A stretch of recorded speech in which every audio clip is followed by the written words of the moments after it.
Hey, welcome back to the updated rogue build here for my rapid fire build. This build is still extremely fun to play. Still having a ton of fun with it. We are pushing higher nightmare rifts, so I've made a few adjustments in the build itself. So we'll just go through the gear here really quick, and then we will take a look at the paragon and skill tree as well. So the helmet here, no change. The chest plate, no changes. The gloves, no changes as well, or pants, boots. The only change so far, as long as the amulet, is the weapon. The weapon I've upgraded to a crossbow. I did find a really good crossbow. You can see here 3 multiplicative affixes rolled on it, on top of the 60% vulnerable damage. So, huge upgrade. Damage has gone up significantly. So, if you can find a crossbow, I would suggest rolling with the crossbow instead of just a regular bow. The amulet, I switched out the Word of Hakan for this legendary amulet because it gives +3 ranks of weapon mastery. So I'm trying to roll for the +3 rank of all imbuements, but it's getting quite expensive, so I might just stop at that, but hopefully we'll get it soon. Um, the rings, no changes. Ancestral unique dagger here. Condemnation, we're still using that. Same weapon as last time. So we'll take a look at the skill tree here. Same for the most part, but I'm just going to run down it. We'll still take puncture with fundamental puncture, 3 points into sturdy, 3 points into siphoning strikes. Max out rapid fire, grab improved rapid fire, weapon mastery, make sure you max that out. Take 2 points into concussive, and then also 1 into trick attacks. So this is where I made a change, because when you critically strike a dazed enemy, they are knocked down for zero point 0.5 seconds. Massive. I made that change through my amulet aspect. So um, previously I had the Word of Hakan, so I can throw on this aspect, but the aspect I have on this amulet is I when dealing direct damage to a vulnerable enemy, you have a 68% chance to daze them for 2 seconds. So while pushing higher rifts, this passive here is really nice.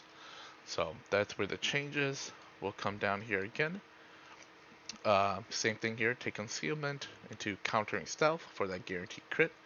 Dark Shroud into subverting Dark Shroud. Take 3 points into exploit and malice. 1 point shadow crash, 1 point consuming shadows. Max out shadow imbuement. And this time we are also taking mixed shadow imbuement.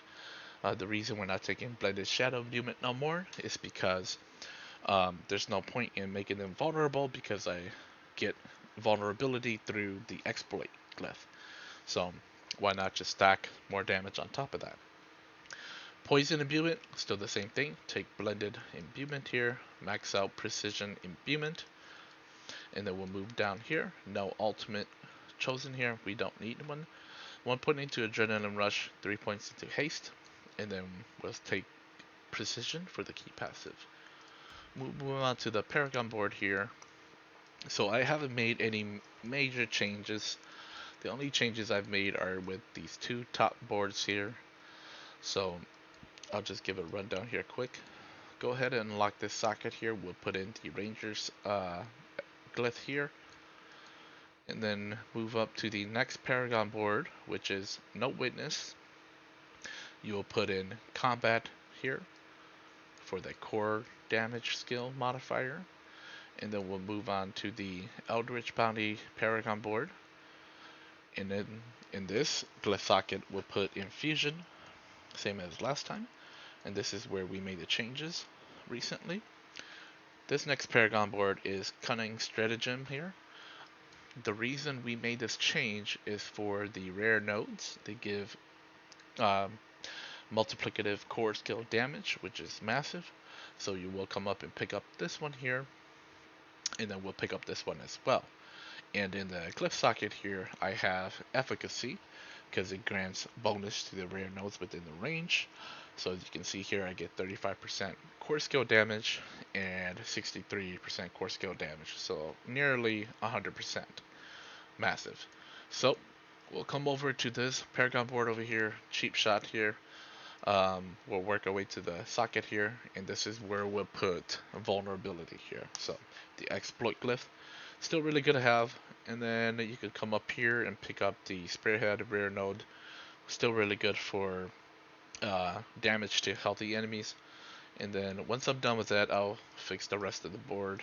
Probably just fill in some of these extra stuff here. So that's the update there. I'll be sure to update the link for the build. If you guys want to check out the build, feel free to follow that link and have a better look at that. All right. Thanks.